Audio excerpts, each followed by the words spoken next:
नमो भगवते वासुदेवाय नमः। जय श्री हरि विष्णु, जय माता लक्ष्मी। आप सभी को संदीपा दुबे के भक्ति चैनल में बहुत बहुत स्वागत है। आइए हम सावन मास के पवित्र एकादशी कामिका एकादशी के बारे में जानते हैं। और यह एकादशी बहुत ही फलदायी और पुण्यदायिनी है। प्रिय भक्तों, सावन का पवित्र महीना भगवान शिव की आराधना के लिए विशेष माना जाता है। इसी पावन महीने में कामिका एकादशी की भगवान श्री हरि विष्णु को समर्पित एकादशी भी मनाई जाती है। आइए हम अपने कथा का प्रारंभ करते हैं। राजा और प्रजा की कथा है। बहुत समय पहले की बात है। एक सुंदर और समृद्ध राजा था। उस राज्य का राजा अत्यंत पराक्रमी था, परंतु उसके स्वभाव में बहुत ही क्रोध था। वह अपनी प्रजा से प्रेम तो करता था, परंतु छोटी छोटी बातों पर क्रोधित हो जाता था। राजा के राज्य में एक वृद्ध ब्राह्मण रहता था। वह भगवान विष्णु का परम भक्त था। प्रतिदिन प्रातः उठकर स्नान करता, तुलसी की पूजा करता और भगवान श्री हरि विष्णु के नाम का जाप करता। एक दिन किसी बात को लेकर राजा और उस ब्राह्मण के बीच विवाद हो गया। राजा को बहुत क्रोध आया और क्रोध में उन्होंने ब्राह्मण को धक्का दे दिया। ब्राह्मण जमीन पर गिर पड़ा और कुछ ही समय बाद उसकी मृत्यु हो गई। ब्राह्मण की मृत्यु से राजा को बहुत बड़ा दुख हुआ। उसका क्रोध शांत हुआ तो उसे अपने किए पर बहुत ही पश्चाताप हुआ।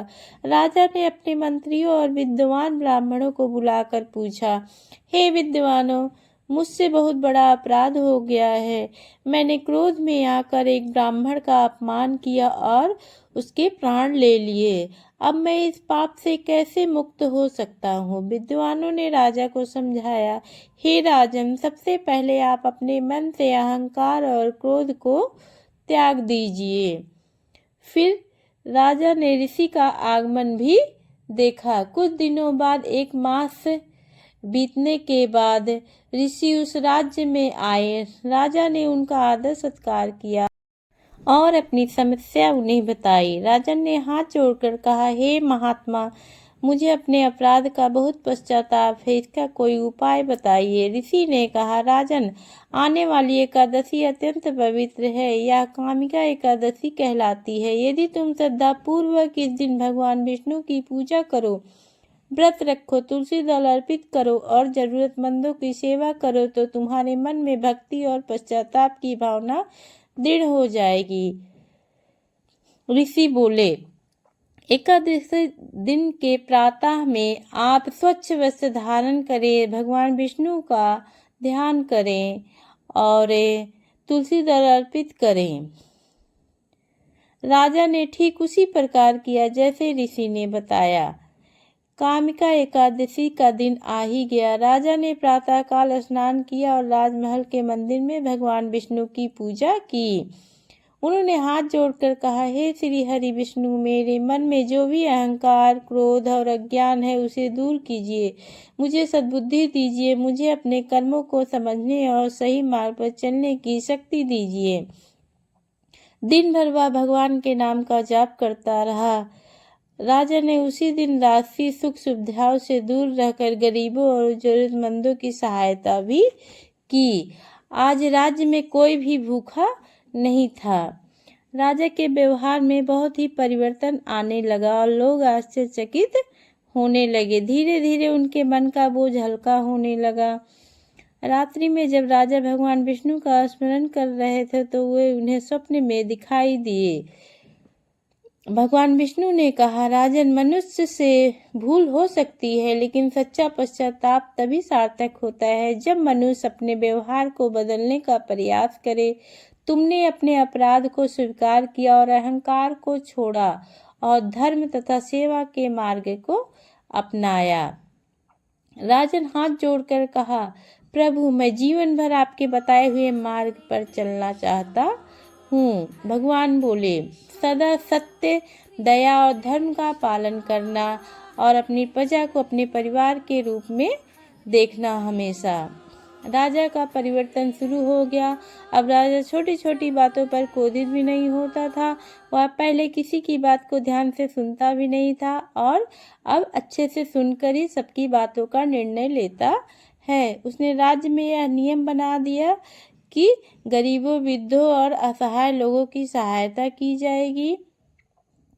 सच्ची भक्ति केवल पूजा करने में नहीं बल्कि अपने व्यवहार को अच्छा बनाने में भी है। धीरे धीरे उसके राज्य में सुख शांति बढ़ने लगी।